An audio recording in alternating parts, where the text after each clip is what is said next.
지난 영상에서 수학자가 수학을 하듯이, 그러니까 패턴을 발견하여 2의 배수를 학습하는 여러 활동들을 소개했죠. 그런데 여기서 제가 빼놓은 문제가 하나 있습니다.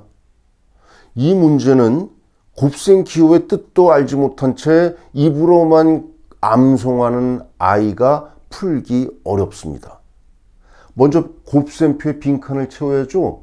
1번 문제에서 2 곱하기 8 더하기 2는 결국 2 곱하기 9죠. 그래서 곱하는 수 8이 하나 더 늘어난 9를 쓰면 됩니다. 다음 3번 문제, 2 곱하기 7 빼기 2는 결국 2 곱하기 6이죠. 곱하는 수 7이 하나 더 줄어든 6이 되겠죠. 9번 문제에서는 2 곱하기 8과 2 곱하기 6 곱하는 수의 차이가 2가 되니까 곱셈값의 차이가 4가 되겠죠. 마지막 문제에서 2 곱하기 6과 2 곱하기 9는 곱하는 수의 차이가 3이므로 곱셈값의 차이는 6이라는 걸 알 수 있죠. 곱셈 9구 암송만 하면요, 이런 문제 풀기 어렵습니다. 아무튼 이전 영상에서 제시한 활동을 하다 보면 2의 배수는 저절로 암기할 수 있으면 물론이고 곱셈 9구의 뜻과 곱셈식의 의미도 깨닫게 됩니다. 그래서 제가 우리 아이의 곱셈 9구 공부를 수학자가 수학을 하듯이 해야 한다고 말한 겁니다. 수학은 생각하는 학문이죠. 그렇다면 곱셈 9구라는 수학도 아이들이 사고하게끔 가르쳐야 하는 것, 당연한 것 아닌가요? 4의 배수 공부도 다르지 않습니다. 먼저 주사위 눈의 개수를 덧셈식과 곱셈식으로 나타내면서 시작해 볼까요?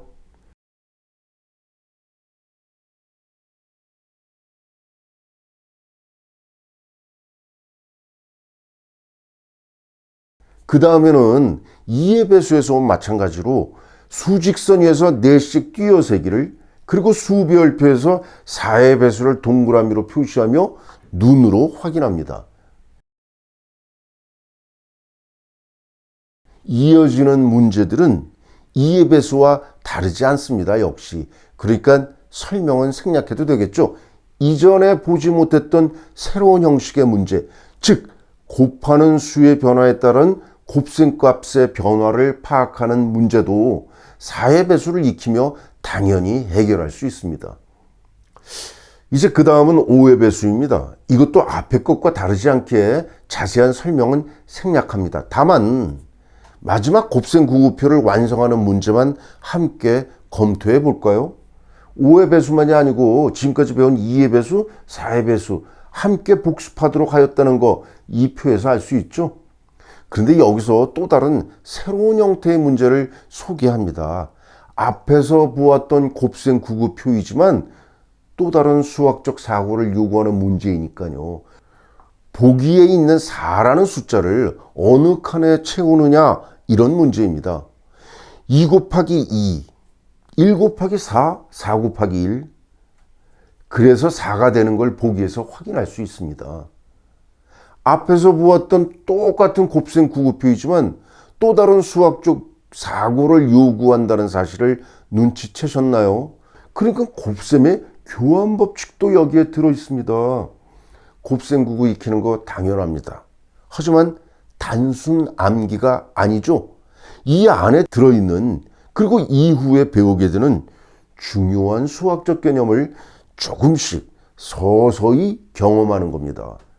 그래서 제가 권하는 수학은 느린 수학입니다. 그렇다고 곱셈 9구를 처음 배우는 아이들에게 약수, 배수, 곱셈의 교환 법칙, 이런 용어를 알려주라는 건 절대로 아닙니다. 중요한 것은 용어가 아니거든요. 아이디어입니다.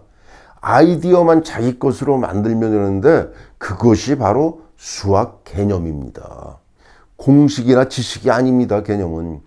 수학자가 수학을 하듯이라는 표현, 이제 이해하셨나요?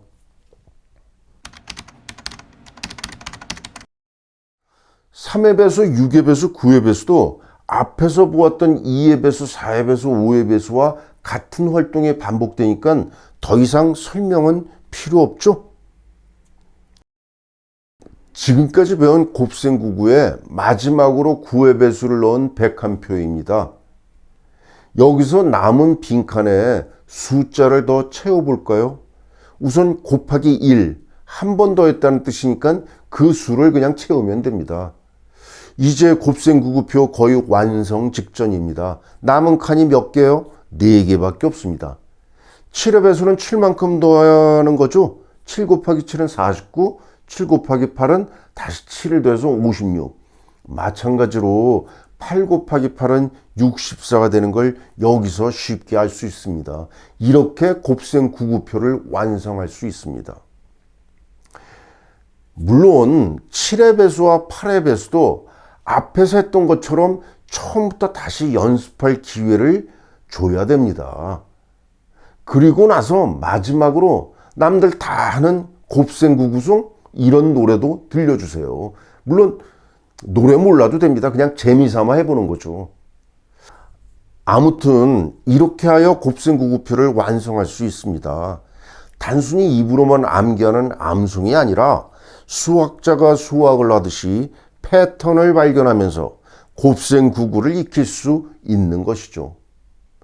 그런데요, 우리나라의 곱셈구구가 다른 나라, 특히 미국이나 유럽과 다르다는 사실 혹시 알고 계신가요? 곱셈식을 덧셈식으로 나타낼 때 미국이나 유럽 학교에 가가지고 한국에서 하던 것처럼 하면 전부 오답 처리됩니다. 왜 그러냐고요? 이어지는 영상에서 이걸 확인할 수 있습니다. Good day.